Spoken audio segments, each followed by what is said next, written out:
las fiestas solemnes de Yahweh, como está escrito en su palabra. Muchos confunden estas fiestas con las costumbres judías y las llaman las fiestas de los judíos. Pero claramente, al leer la Escritura, podemos ver que son las fiestas del Eterno. Y lo leímos en varios versículos.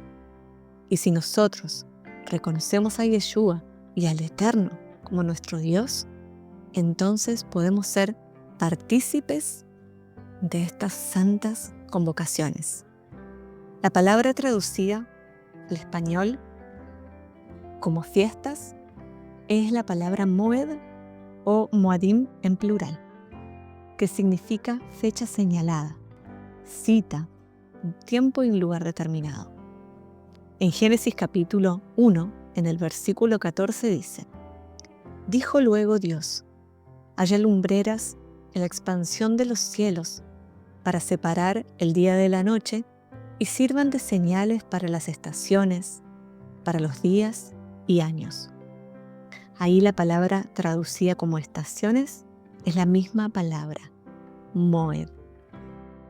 Así vemos cómo estas convocaciones estaban dispuestas por el Eterno desde la creación.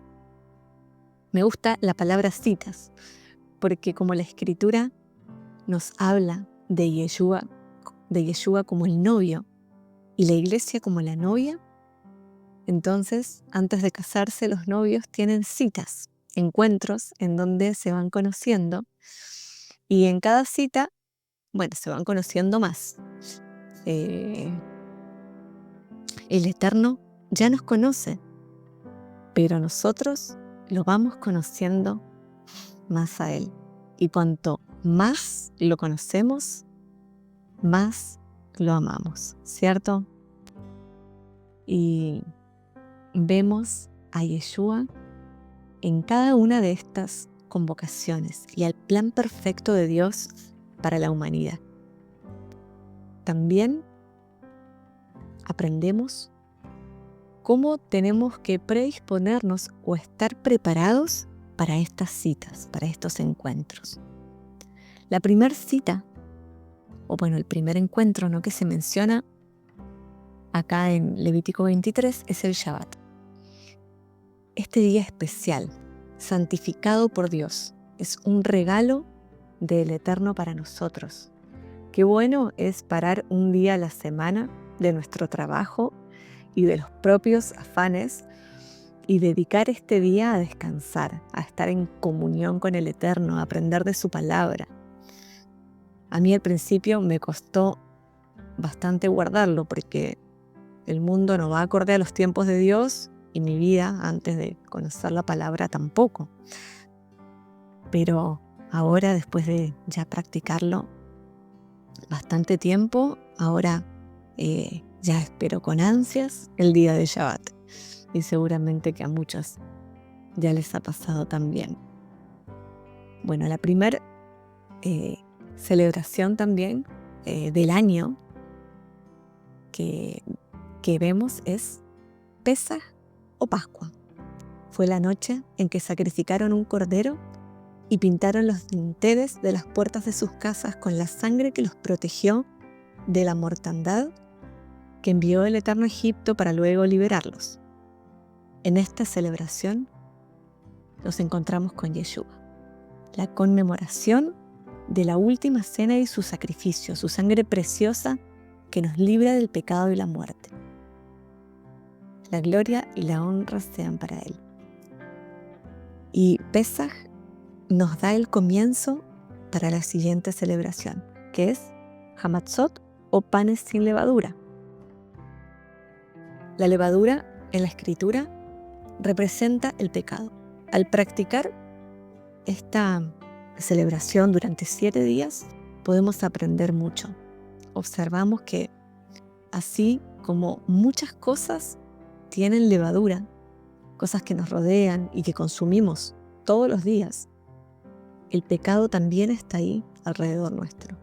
Lo importante es aprender a identificarlo y sacarlo de nuestra vida.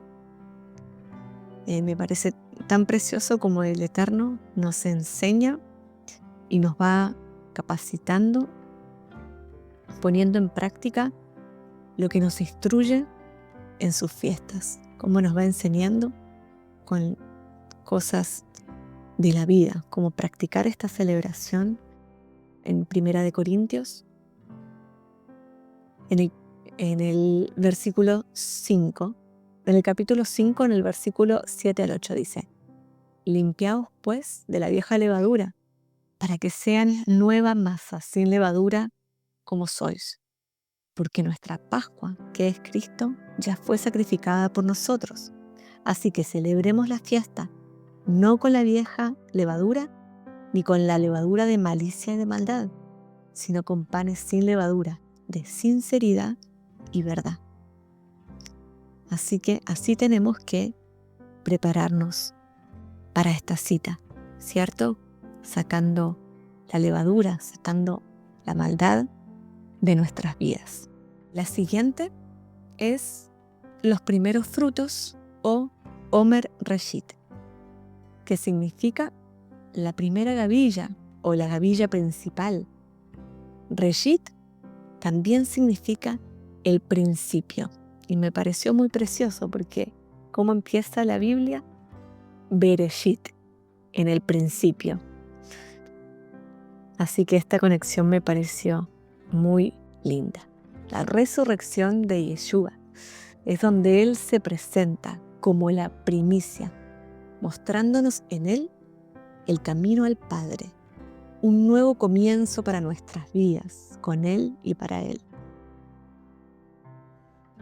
Y Yeshua dijo: yo soy la resurrección y la vida, el que cree en mí vivirá, y aunque muera, y todo el que vive y cree en mí no morirá jamás. ¿Crees esto? Amén, sí lo creo. Después se cuentan 7 semanas cumplidas o 50 días y celebramos Shavuot, que representa la entrega de la Torá en el monte Sinaí y la promesa del Espíritu Santo.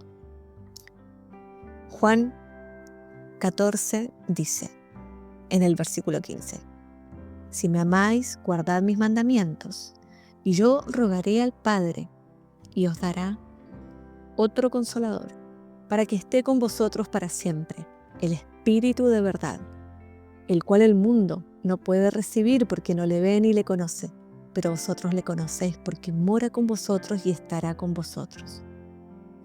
Y Ezequiel 36, 27 dice: y pondré dentro de vosotros mi espíritu, y haré que andéis en mis estatutos y guardéis mis preceptos, y los pongan por obra. Esta celebración la vemos cuando estaban en Pentecostés, también se llama, cuando se derramó sobre los discípulos el Espíritu Santo y empezaron a predicar el Evangelio con denuedo. Bueno, también seguimos avanzando, dice: el Padre también nos llama siempre a la bondad y a la misericordia, porque dice también: no cegarán hasta el último rincón de su tierra, sino que dejarán para el pobre y para el extranjero. Seguimos en el mes séptimo, con la celebración de las trompetas o Yom Teruah. No está escrito cómo debemos celebrar, sí que es un día de reposo, un Shabbat. Es un llamado para estar alerta. Teruah es un sonido específico. También lo llaman el día del clamor o el día del toque del shofar. En 1 Corintios 15, en el versículo 51 y 52 dice: he aquí, les digo un misterio. No todos dormiremos, pero todos seremos transformados, en un momento, en un abrir y cerrar de ojos, a la final trompeta. Porque se tocará la trompeta, y los muertos serán resucitados incorruptibles, y nosotros seremos transformados. Muchas veces también se describe la voz de Dios como shofar, como sonido de trompeta. 10 días después de la celebración de trompetas, Sigue Yom Kippur, el día de la expiación o día del perdón o reconciliación. Es un día muy especial, el día más santo para nuestros hermanos judíos. Es un día especial donde afligimos nuestra alma. La practicamos ayunando, porque el ayuno es una forma de afligir el alma. Y reflexionamos en nuestra vida, en el pecado. En los tiempos donde estaba el templo, era el sumo sacerdote el que entraba al lugar santísimo una vez al año para hacer expiación por él y por el pueblo, rociando la sangre de expiación sobre el propiciatorio. Yeshua es nuestro sumo sacerdote que entró al lugar santísimo una vez y para siempre. En Hebreos, en el capítulo 10, en el versículo 19, dice así: hermanos, teniendo libertad para entrar en el lugar santísimo por la sangre de Yeshua, por el camino nuevo y vivo que Él nos abrió a través del velo, esto es, de su carne, y teniendo un gran sumo sacerdote sobre la casa de Dios, acerquémonos con corazón sincero y plena certidumbre de fe, purificados los corazones de mala conciencia y lavados los cuerpos con agua pura. En el libro de Hebreos podemos profundizar más sobre esta celebración. Y la última celebración es a los 15 días del mes séptimo, 5 días después de Yom Kippur, comienza Tabernáculos o Sukkot, por 7 días. El primer día es Shabbat y el octavo día también. Hay mucho que podemos hablar y aprender de esta cita especial, ¿no? ¿Cuál es el propósito de esta fiesta? Bueno, la palabra nos dice para que sus generaciones sepan que yo hice habitar en tabernáculos a los israelitas cuando los saqué de la tierra de Egipto. Yo soy el Señor su Dios. Nos hace recordar a las generaciones futuras que Dios es el Redentor de su pueblo, que nos liberó de la esclavitud en Egipto. Lo sustentó en tabernáculos en el desierto, proveyendo todo para sus necesidades. Y es su Dios quien mora en medio de su pueblo. En esta fecha señalada nació Yeshua, también, quien vino a habitar entre los hombres. En Juan 7:37 dice, hablando Yeshua, dice, Yeshua celebró Sukkot. Dice, en el último y gran día de la fiesta, Yeshua se puso en pie y alzó la voz, diciendo, si alguno tiene sed, venga a mí y beba. El que cree en mí, como dice la Escritura, de su interior correrán ríos de agua viva. Bueno, acá hay un pequeño resumen sobre estas citas, estas fiestas. Y lo último que quiero compartir es esto.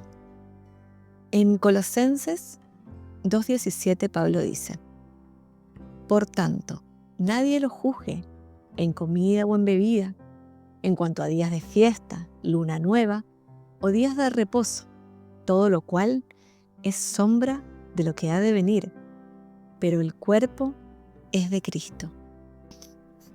Y hay un salmo que es muy conocido y muy leído por todos los cristianos, es el Salmo 91, que dice, el que habita al abrigo del Altísimo morará bajo la sombra del Omnipotente. El esforzarnos por guardar su palabra y celebrar las fiestas del Eterno es morar bajo su sombra. Gracias le damos al Padre por su palabra, la gloria y la honra sean siempre para ti, Señor. Shalom.